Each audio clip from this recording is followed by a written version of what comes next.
Hi everybody, the majority has voted in the last poll for creating a new water shader graph. The stylized water shader graph that we created the last year has reached 50k likes, thanks to everybody. And I hope this video reach another milestone. So in today's video, we will show you how to create a crystal clear stylized water shader graph in Unity 2021. The shader will cover all the aspects of beautiful water, from depth fade to shallow and deep colors, into the refraction and normal maps, in addition to foam controls and newly introduced wave controls, and finally the smoothness, which will reflect the light source on the surface of the water. This is Ramez Al-Tabba from Binary Lunar, and let's get started.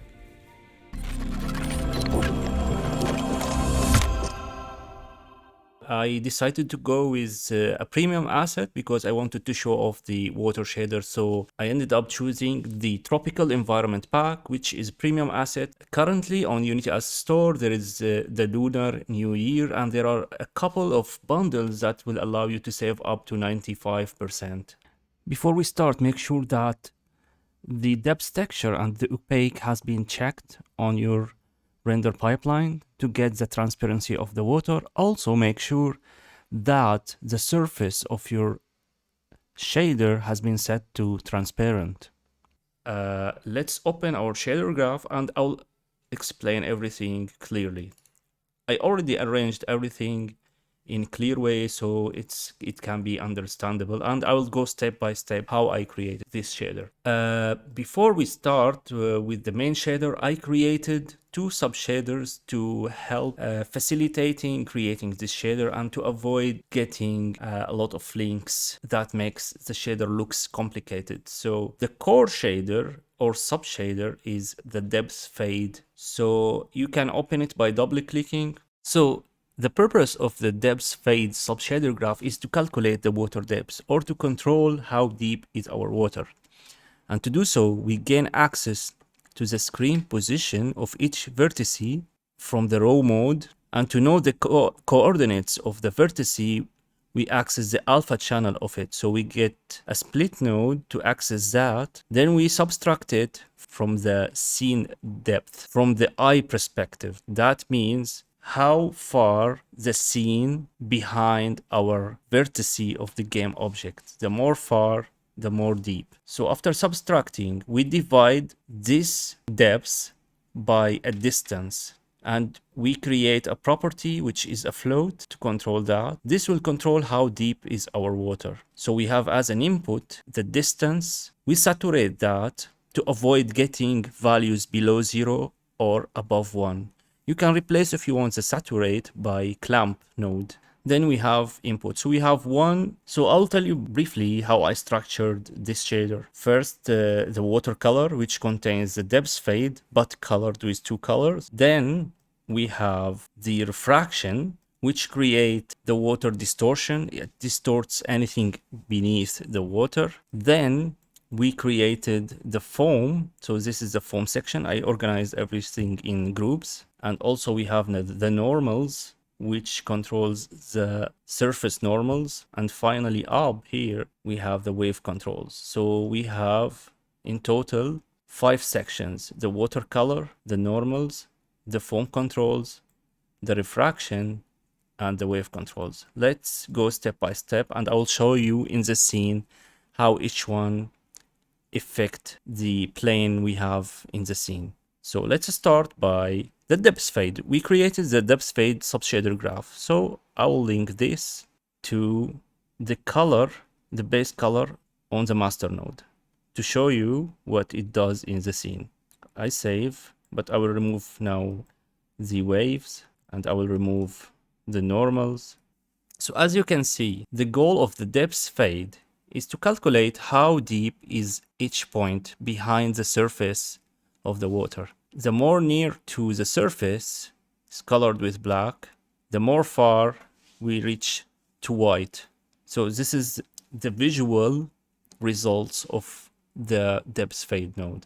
After that, we want to colorize the water based on the depths. So we created a lerp node and two input color, surface color and the deep color. So we lerp between the surface color, which is the less or the shallow area in the water, and the deep color, which should be a darker grade of the first color. We do lerping between surface color and the deep color based on our depth fade. So now if I connect this to the color on the master node, so click on water, we have the distance which controls the depth of the water, how deep you want your water to appear. Then we can control the color and the transparency of each deep and surface color. So let's say the next step is the refraction. We want the refraction to distort the game objects or the vertices behind the water surface. Since we will use a texture movement more than one time, so to avoid repeating nodes, we can create another sub-shader graph. So for that purpose, I created a texture movement sub-shader graph. And if we double click on it, it contains two input properties, which is the speed of the moving texture and the scale of it. So the texture movement sub-shader graph simply contains a time node. We multiply the time with the speed we want the texture to move, and we link it to the offset on the tiling and offset node. Then we put the speed, of course, is a float, while the scale is vector 2, because you can scale on the X and on the Y. So we connect the scale to the tiling, and the output will be an out of vector 2. So in the previous shader, we created only one moving normal texture. So I found that it looks even better to make two normal maps that move the opposite direction. So I created two texture movement sub-shader graph because we will move two textures. So we need two sample texture 2D, but they, as an input, we need the refraction normal texture. So this texture, we input it into two sample texture 2D, and we have two movement texture movement sub-shader graph. And so we have one texture, two sample texture 2D, two texture movement, because we want to move each one in the opposite direction. We have the refraction speed and the refraction scale. The refraction scale should be the same for both textures, while the speed, I just give a negate node to multiply the value with -1, which makes the texture move to the opposite direction. Then we do normal blend to blend the normals of the two textures, and here, as you can see, the result, it feels like a moving wave on the surface of our shader or our game object that will act as water. Then to control the refraction strength, we create a float refraction strength, and I multiplied it with 0.2 to mitigate the value, because if you move it a little bit, it will show a great change on the surface. So multiplying with 0.2 will mitigate the changes of this value. Then we multiply it with the results of the normal blend. And finally, to distort what is behind the water surface, we get the screen position of each vertex behind the water, and we get their colors. So we get a screen position node to get the position of the vertex. Then we add to that the color of vertices behind the water. So for now, let's assume we have only the watercolor section and the refraction section. To show the results of both, I'll create a lerp node just for showing you the results in the scene. We lerp between the refraction results and between our colored water based on the alpha of the watercolor. So I create here split node. I get the alpha channel of the color and link it to the lerp. Then we link the lerp to the base color on the master node. If I save now, we should see the refraction in the scene, including the colors. We're getting those nice refractions. Now let's go to the next step. Let's create the foam controls. To create the foam controls, again, I used the depth fade node, and I created a float named foam amount to control where we should show the foam based on the distance from the game objects behind. Then we choose the foam cutoff, it will so the foam cutoff determine how smooth are the edges of the foam. So we get the depth fade sub shader graph. We input the foam amount, then we multiply it with the foam cutoff. To generate the foam itself, you can use any texture, or you can manually generate that, or procedurally generate that using a gradient noise. I created a gradient noise node, then used the texture movement subshader graph to control the speed and the scale of the foam. To create a stylized foam, we need a step node which shows the value between, which shows the foam between two values.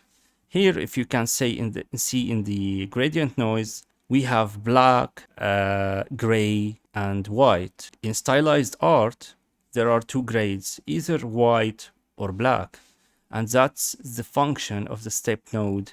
It splits the values between two values only, black and white here. Then to control the transparency of the foam, I created foam color property and linked the alpha of it to multiply node. So we multiply the foam with the alpha to gain control over the transparency of the foam. Then we do a lerp between the colored water and the foam color to show the foam only based on the desired depth of the foam. So we do a lerp between the water color and the foam color based on the depths we want. Then we lerp between the foamed water and the refraction. So I will delete those because I created those to show you the results of the refracted colorized water only, not the foamed version. So I'll delete this lerp and this split. And we now doing a lerp between the refraction and the foamed version of the water based on the alpha of the foam. Then we link that to the base color on the master node. We save, go back to the scene, and we can now see a refracted colorized water with the foam. So now we can check this. By the way, you can change the refraction normal to any normal map you want, or also you can procedurally generate those by creating a gradient noise, then get the normals from it. But there are plenty of normal textures of water online, so you can download any and experiment to change the shape or the surface of the water. We have also the refraction strengths. I didn't show you how it affects the scene. So see, if you increase the refraction increases in the scene. I will not talk about the waves yet. So I just wanted to show you the foam. So here is the foam amount. So how far from the game object the foam will appear. And then you have the cutoff, which give furthermore control of the foam. We can control also, as we saw, the color of the foam, but of course the best color is the white. And you can control how speed the foam is moving in addition to the foam scale. Okay, next we can control the waves, because the water is not static surface, so it have a wave. So here's how I created the waves briefly, but if you want a step-by-step and more explanation, we have created a previous tutorial talking in details how to create waves. And with that waves shader, we created a moving fish and any other wavy surface or game object. So to do so, you need the position of each vertex on the game object, not the world, of course. We split that to gain access to the x-axis. Then we multiply that with, we multiply the frequency with 6.28, which is the pi value. Then we multiply that with the x value. After that, since we want to move the waves, we need to move the vertices over time. So we need a time node, and we multiply that with the wave speed. Then we add both of the results together. Then we use the sine node to create those separations between the waves. Then to control the wave amplitude, which controls how high is the wave, we create a float and name it wave amplitude. We multiply the results of the sine with the wave amplitude. Then we add all of those to the original position of each vertex. So again, we go back and call the position of each vertex on the game object. We split it, we gain access to the y-axis, and we add it to the x. Then we combine everything together. We combine the new y value, we add the x value and the z of each vertex. And finally, we link all those to the position on the master node. If I click save now, we should see a wavy surface of the water. And here we have all the controls of the waves. The wave speed, how fast is the wave, and the wave amplitude, how high is the wave. Check now. And this gives the life to your water surface. I will go back to my values, which feels nice for this scene. And finally, what gives the surface an amazing, stunning looking is reflecting the source of the light on the surface of the water. So to do so, we need two things. We need the normals. So after we blended the normal texture, we lerp between the value that we want, which is the normal strength, which is a float. We lerp between the 0 value and the normal strength that we want based on the depth fade. Then we use a normal strength node to control the normal strength. We link the blended normals with the lerp result. Then we saturate the value to get only between 0 and 1 values to avoid getting unusual or abnormal results. And finally, we link the results to the normal on the master node. Save, go back. Now we can see a better surface of the water. We can see those normals on the surface of the water. And here we can set the texture, of course, and we can control the normal strengths. See, on 0, we're not seeing the details on the surface of the water. With 1, we can see those. And finally, to show the shiny surface of the water, we just need one node, which is a float that controls the smoothness on the master node. It should be usually a slider between 0 and 1. I didn't do that, but it's better to do so. So let's set it as a slider between 0 and 1. Save. And let me show you the magic. Now when we increase the smoothness from 0 toward 1, here we go. We got those shiny lines on the surface of the water, which make it so realistic and pleasing to view. And let me tell you one more thing, how I reached all of this. So let me explain how the scenes has been set up. To show the nice reflective surface of the water, we increase the smoothness, but that will not show a good results without getting a good skybox. So I found that there are a lot of skyboxes for free on the Unity Asset Store. I will provide you the link to download those down in the description. I chose one of those skyboxes, this one, which is good for stylized water art, and I placed that in the scene. Let me show you without it. The scene looks ugly. Let me bring it back. See how great the scene looks. The other thing, to make the scene looks great, I used 2 directional lights. The first one is toward the world. So to put the light on the things that you see in the scene. So for example, the rock look shiny or not shiny. It's very visible and you can see the beauty of the colors and the details. So check here. I have 2 directional lights. First one to light the game objects in the scene, and the other one is in the opposite direction to show the shininess of the water. So let me show you. Here is the first directional light. Here is the gizmos. Sorry, here is the first directional light. As you can see, it's pointing toward the game objects in the scene. If we flip it to the other side, we will not be able to see the beauty of the scene. So this is the first light. The other one is to show the shininess on the water surface.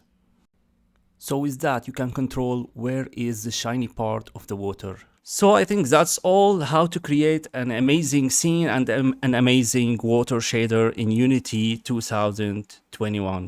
So that's it for today's video. If you enjoyed watching, don't forget to hit like, subscribe and the notification bell so you keep updated with the latest videos we republish on our channel.